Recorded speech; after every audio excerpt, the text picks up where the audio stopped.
Hey everyone, this is Matt from Arctic Edge. So I had a question the other day about what I take with me when I go camping, and since I just came back from an overnight winter camp last night, I thought this would be a good time to get the bag out and take a video on what I take with me. All right, shoot. So I stick to the 5 C's. You may have heard of that: cutting, container, cordage, cover, and combustion. So I try to stick to that and then build what I need from there. So my primary cover, military three sleeping bag system. Got the waterproof baby sack, got the cold weather black, and then the warm weather green, and then the poncho liner that goes with it. This is not the best thing for winter camping. Right now it's what I've got. But that by itself is not gonna meet. It's gonna be okay if it's 10 below, but you're not gonna be sleeping comfortably in that. You're not gonna need another heat source besides just this if you're out in the cold.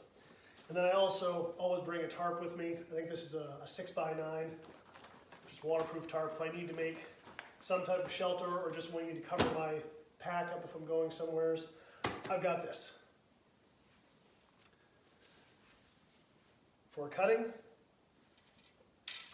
I always bring an axe with me. This is a Columbia River knife and tool Chogan tomahawk. I've found this to be very good. It's heavy enough so you can still chop with it because it's got that heavy hammer pole on the back. So I'm very comfortable with this out in the woods as far as if I need to chop something or I need to split firewood. And then some type of knife. I've been preferring this little guy lately because I've already got my axe if I need to chop stuff. So this lets me do fine work. If I catch a squirrel or something, I'm comfortable skinning a small animal with that. And it's great for doing feather sticks, all those fine little carving tasks that you need a small knife to do. And then also, I can't overestimate how good this is. This is a portable buck saw, and it's Sven saw. I think this is the 21-inch model. It's got a little wing nut right there. Take that off. And what's great about these is gives you the ability to process wood into firewood sized chunks or making poles for a shelter a whole lot faster than if you had to chop through a tree each time you did it.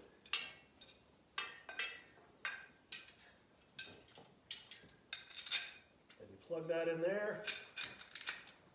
I sometimes get this backwards, so bear with me if I'm putting this together wrong. There we go. And then tighten up the wing nut again, and now you've got the buck saw.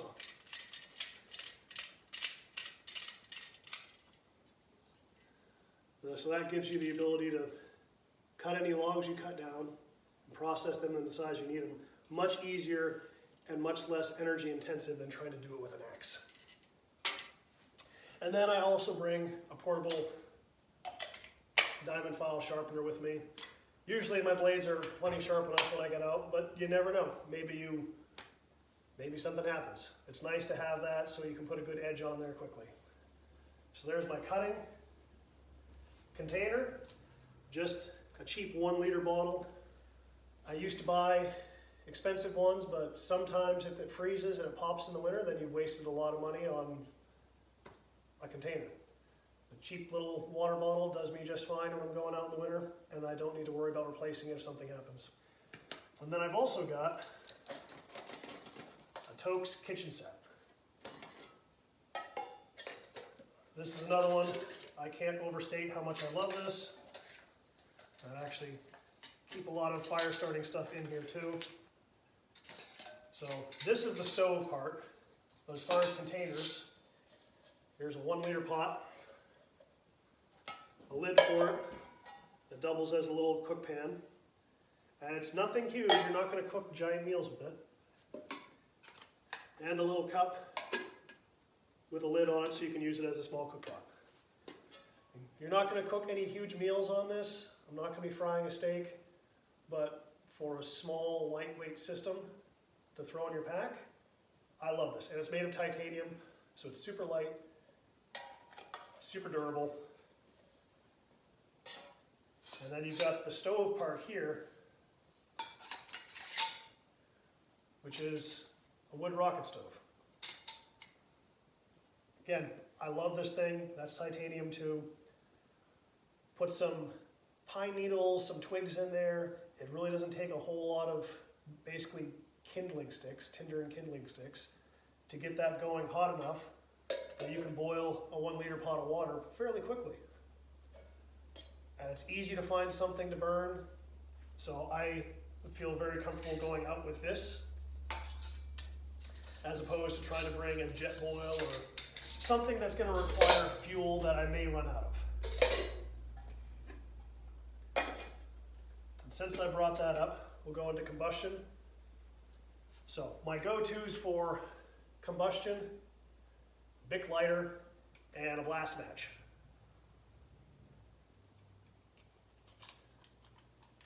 If you've never seen this before, this is a ferro rod and it collapses into this handle. And when you want to get some sparks, you one-hand it, put it where you're trying to throw the sparks, and then just push down. So it's really easy to get the sparks on the tinder where you want it because you just put it right on the tinder. As long as you've got a solid surface to push it into, you can one-hand it and get a fire started really easily with this. And then the Bic lighter is actually my backup. I tend to find, especially with foraged tinder, if you're going out, it tends to be damp here year-round. We've had a really rainy summer and fall, so everything out in the woods is saturated with water, and now it's frozen, so it's iced. But I found that sparks from a ferro rod tend to ignite that a whole lot more reliably than a Bic lighter. And you can do this in the wind. It's not going to blow out. But I still like the Bic as a backup. And then I also have something that I've never used, waterproof safety matches. I've never actually used them, and the only reason I justify taking them with me is they don't take up any space in my cook pot that I need for something else. And worst case scenario, I can scrape that magnesium off there, just put the matches in a pile and catch a spark on them with my ferro rod and get a good blaze going that way if my tinder's really wet. And then I also have a little bundle of, this is cedar shavings and dryer lint. And I took this out with me the other night just in case I needed it. Turned out I didn't need it, so that stayed right there. So we've gone through cover, container, combustion, cutting, cordage, very simple, roll of 550 cord. I went through a lot of my cord last night when I was building an A-frame, so that's a new one to throw in there, replace everything as soon as I use it. And then the rest of this is warming layers and miscellaneous gear.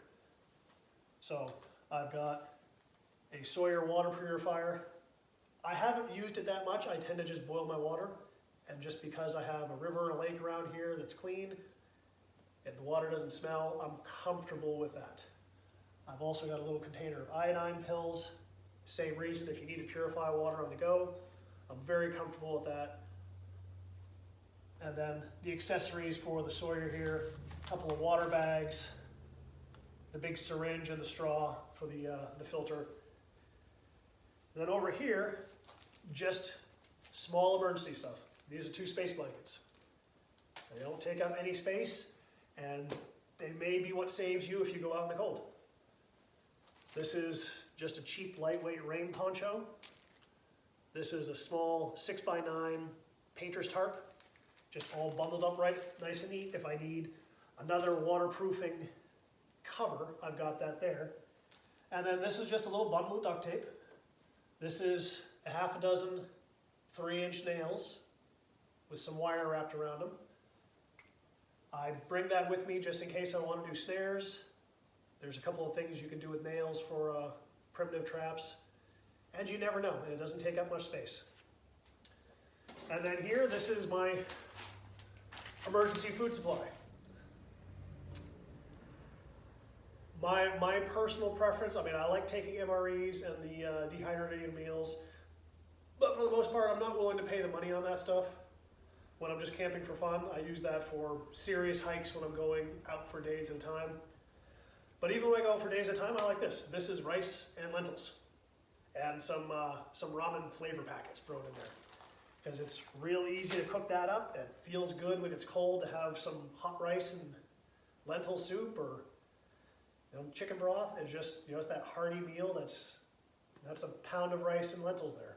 Doesn't take up much space. It doesn't take much to fill you up. So I keep one of those in my bag whenever I go out. I've got a couple of warming layers here, just because at night I like to at least change my shirt when I'm going out for the winter camping. So I've got something dry there that I can change into. This here is my first aid kit. And then here I've got spare socks in a dry bag. And this is a complete change of clothes. Just in case, you never know what happens. Maybe you get soaking wet and you need something dry real quick. So I've got basically what I wear when I go out. I've got fleece lined cargo pants, just a no name, no brand sweatshirt, and then a long sleeve t-shirt.